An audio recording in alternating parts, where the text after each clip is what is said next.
Boa tarde, galerinha do quinto ano. Estamos de volta com as nossas aulas depois de um diazinho de feriado ontem.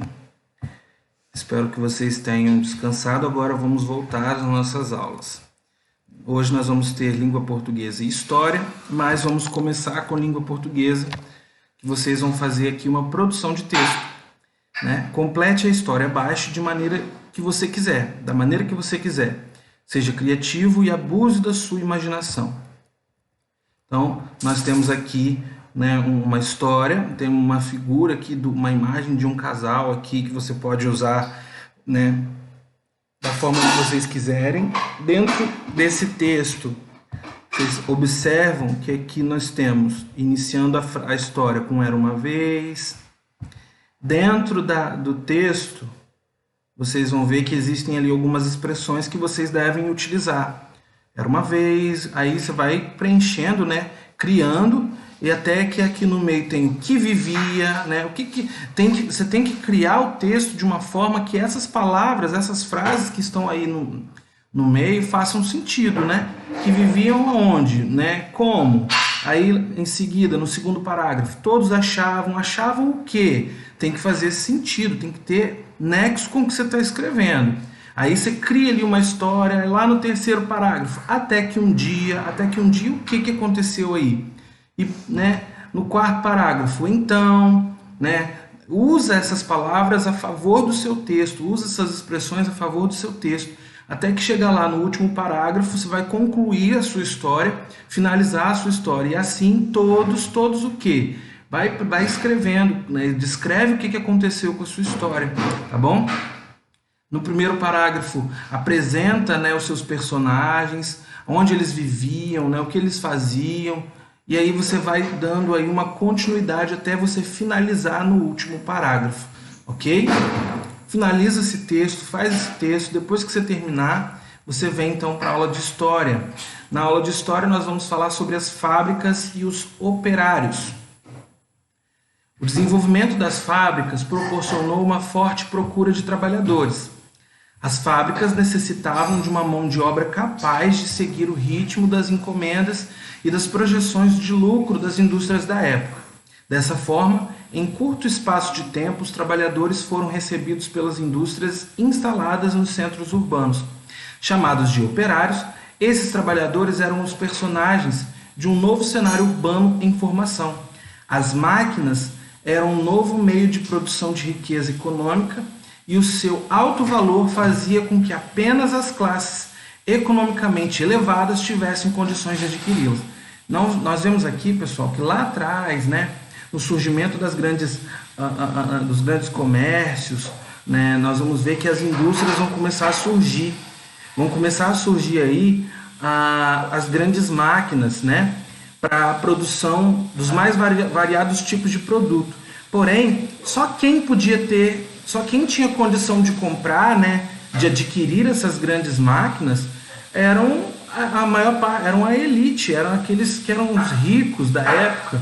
Não era qualquer um que podia comprar, né? Então, somente quem possuía grande riqueza que tinha condição de ter essas máquinas, de construir as suas fábricas, né? E aí, quem era que trabalhava nessas máquinas? Eram os que nós chamamos de operários, né? Eram os trabalhadores que vão surgir. Muitos deles vieram do campo, né? Já não queriam mais viver no campo, né? Eram camponeses, aí foram para as cidades em busca de ter uma melhoria de vida, em busca de ter aí uma nova forma de trabalho. Vai mudar a sua forma de trabalho? Vai, mas será que vai melhorar? É o que nós vamos ver, ó. Como que era o cotidiano desses operários? Ó, a figura do artesão, possuidor de suas técnicas manuais e ferramentas, perdeu lugar para o operário submetido ao ritmo e às tarefas do maquinário. Então, até então, pessoal, os produtos eram feitos de forma manual, pelo artesão. Então, se ia fazer uma roupa, quem fazia era esse artesão, com suas técnicas manuais. Ele ia lá, costurava, tecia, tudo de forma manual. Porém, agora com as máquinas que produz, né? Estou dando um exemplo da roupa, mas tinha vários outros produtos na época. Então agora quando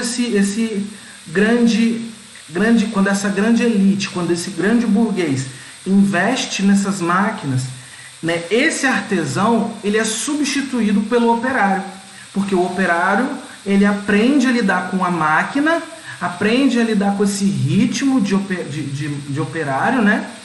E aí o que vai acontecer? Não participando de todo o processo produtivo e afastado dos meios de produção, o operário desconhecia o valor da riqueza por ele produzido. Então, agora não é mais o artesão que produz essas coisas, porque o artesão produz manualmente. Pensa, se eu pego uma camisa e eu vou produzir essa camisa, costurar, tecer só pelo trabalho da minha mão, ou se eu fizer isso de forma que eu utilize as máquinas, qual que vai sair mais rápido?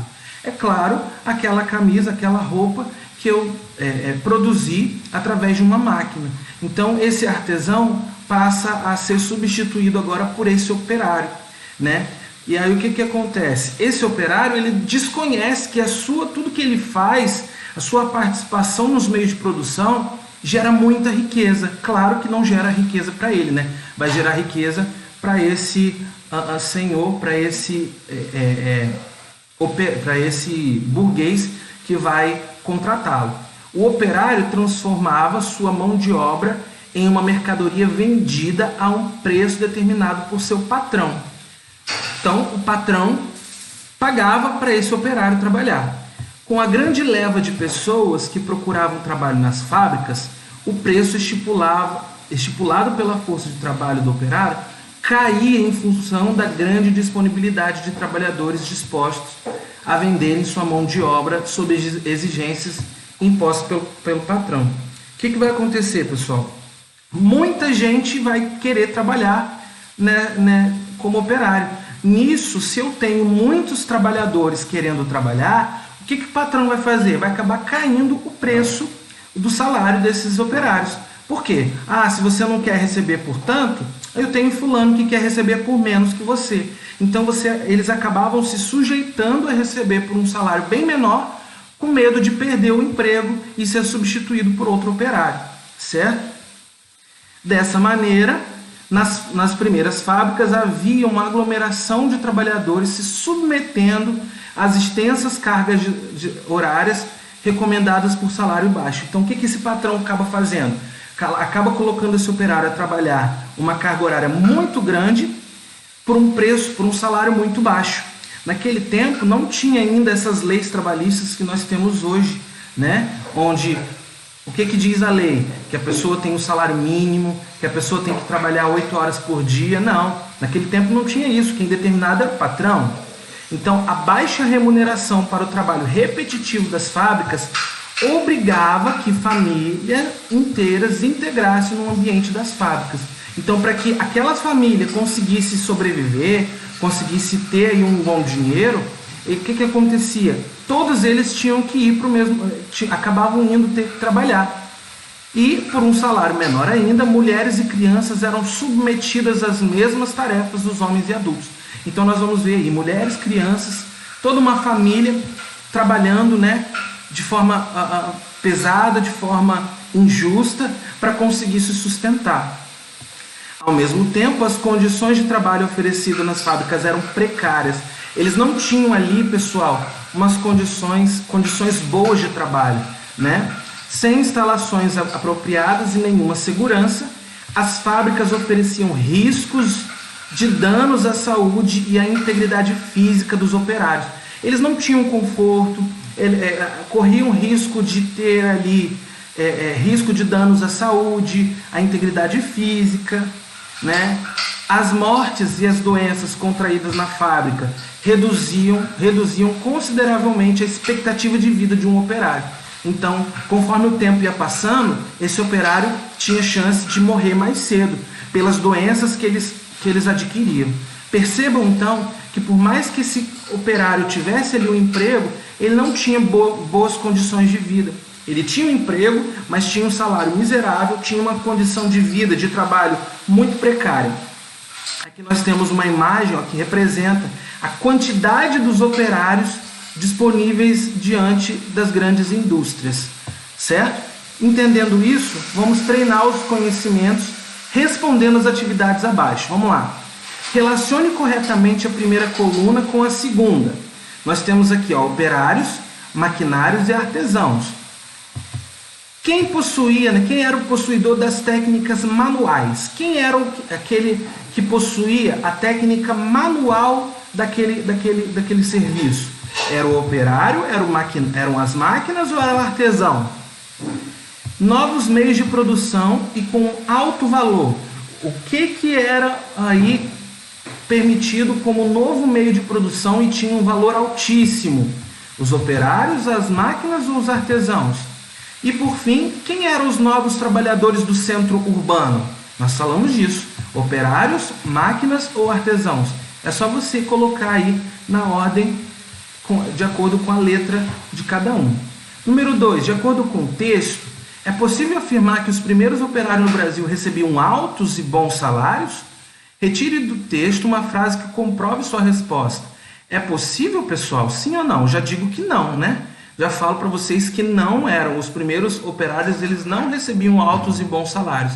Então, retira do texto uma frase que comprova isso. O texto vai dizer que lá eles não recebiam altos e bons salários. Por quê? Volta lá no texto, retira essa frase que fala sobre isso e escreve aqui no número 2.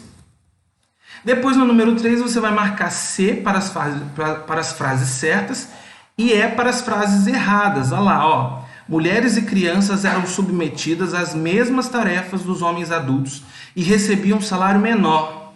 E aí, tá certo ou tá errado? As primeiras fábricas não ofereciam nenhum risco de dano à saúde e à integridade física dos operários. Tá certo ou tá errado? Nós falamos, as primeiras fábricas não ofereciam nenhum risco. Terceiro, o operário transformava sua mão de obra em uma mercadoria vendida a um preço determinado pelo seu patrão.